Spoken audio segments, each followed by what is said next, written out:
लगभग 12 बजे के करीब पटना पीएनए मॉल में 4 आतंकी जो है मेन गेट से घुसते हैं और तुरंत वहां पे 2 हैंड ग्रेनेड फेंकते हैं। उस दौरान जोरदार धमाका होती है और तब वहां पे जो तमाम लोग थे दहशत में आ गए थे। एकदम से उनको समझ में नहीं आया कि वो क्या करें और कहां जाएं। और उसके बाद वो जो आतंकी थे वो गन पॉइंट पे कुछ जो वहां पे खरीदारी करने आए लोग थे उनको बंधक बना लेते हैं, वो भी तीसरी मंजिल पे। और उसके बाद एटीएस टीम की एंट्री होती है और फिर लोगों को पता चलता है कि भाई साहब ये जो कुछ हो रहा है ये सच में नहीं हो रहा है बल्कि एक मॉक ड्रिल की प्रक्रिया है। पूरी जानकारी आपको बताने वाले हैं, लेकिन उससे पहले मेरा परिचय जान लीजिए। मेरा नाम है रजत और आप जनता जंक्शन देख रहे हैं। सबसे पहले तस्वीरों को देख लीजिए आप, और तस्वीरों को देखने के बाद आपको अंदाजा लग जाएगा कि आखिरकार किस तरीके से मॉक ड्रिल जो है वो कराया गया पटना के पीएनए मॉल में। और यहां पे आपको हैंड ग्रेनेड दिखाई दे रहा होगा। ये जो आपको दिखाई दे रहे हैं ये सब लोग एटीएस के जवान हैं और ये सब लोग हाथों में जो है वो बंदूक लेके पहुंच चुके हैं वहां पे।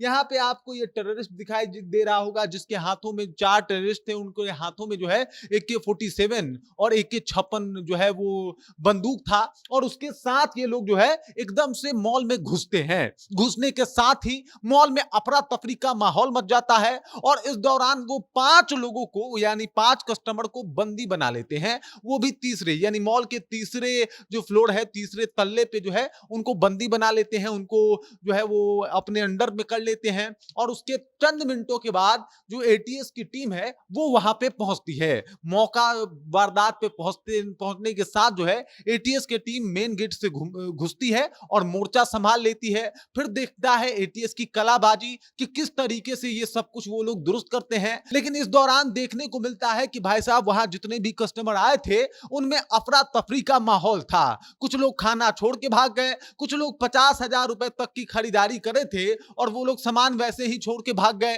तो कुछ लोग वहां पे जो लोग मौजूद थे वो चिल्ला रहे थे, बेहाल थे और वो लोग हेल्प हेल्प चिल्ला रहे थे। इस तरीके का माहौल बना हुआ था। एटीएस टीम पहुंचती है, लोगों को ढाढ़स बढ़ाती है और तब जाके जो मॉल के जो स्टाफ होते हैं वो अनाउंस करते हैं कि भाई साहब आप लोग निश्चिंत रहिए, ये एक मॉक ड्रिल है। इसी बीच ये भी अनाउंस किया जाता है कि जल्दी से जल्दी मॉल खाली किया जाए, लेकिन फिर भी 30 मिनट का वक्त लग जाता है लोगों को मॉल से बाहर निकलने में। और उसके बाद जो है लगभग 1 घंटे का मशक्कत करती है एटीएफ की टीम और फिर जाके जो है उन आतंकवादियों को धर दबोचती है, साथ ही बंधकों को रिहा करवाती है और उसके बाद मॉक ड्रिल की यह प्रक्रिया पूरी हो जाती है। मतलब 1 घंटे तक लगभग मशक्कत करने के बाद जो एटीएस की टीम है वो कहीं ना कहीं जाके इन आतंकवादियों पे काबू कर पाती है।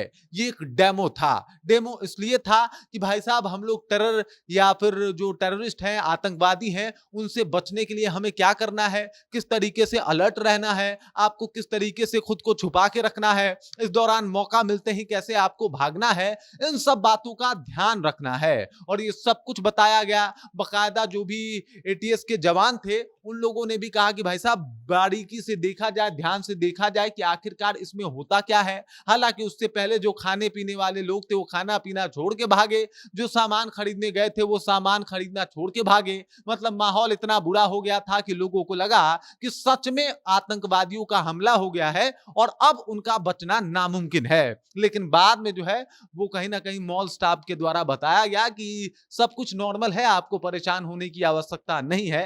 इस बीच उससे पहले अनाउंस भी हुआ था कि भाई साहब इसके ऊपर टेरर अटैक हुआ है, आप लोग बाहर निकल जाएं। और उस वक्त और अफरा तफरी का माहौल मचा हुआ था। लेकिन फिर धीरे धीरे करके बहुत सारे लोगों को समझाया गया, जिन लोगों को बंधक बनाया गया था उनको भी ट्रेन किया गया था। जो आतंकी आए थे वो भी जो है जवान ही थे, उनको आतंकी का वो तरीके से परिधान पहना के उनको इस तरीके से बनाया गया था। और इस सब का मकसद एक ही था कि आप लोग अलर्ट हो जाए, जागरूक हो जाएं कि कभी ऐसा मौका आए जब इस तरीके के चीजों का सामना करना पड़े तो आप घबराएं नहीं बल्कि हिम्मत से काम लें और उस वक्त अपना सूझबूझ दिखाएं कि आखिरकार बचने के लिए क्या करना है, कैसे इस जगह से बाहर निकलना है और कैसे खुद को और सामने वाले को जो है वो संभाल के रखना है। बाकी इस खबर, इस जानकारी को लेकर और जिस तरीके से मॉक ड्रिल हुआ उस बात को लेकर आप क्या सोचते हैं, आपके जहन में क्या कुछ चल रहा है, कृपया कमेंट कीजिए और अपना विचार जो है हम तक पहुंचा दीजिए। बाकी आप देख रहे हैं जनता जंक्शन और मेरा नाम रजत है।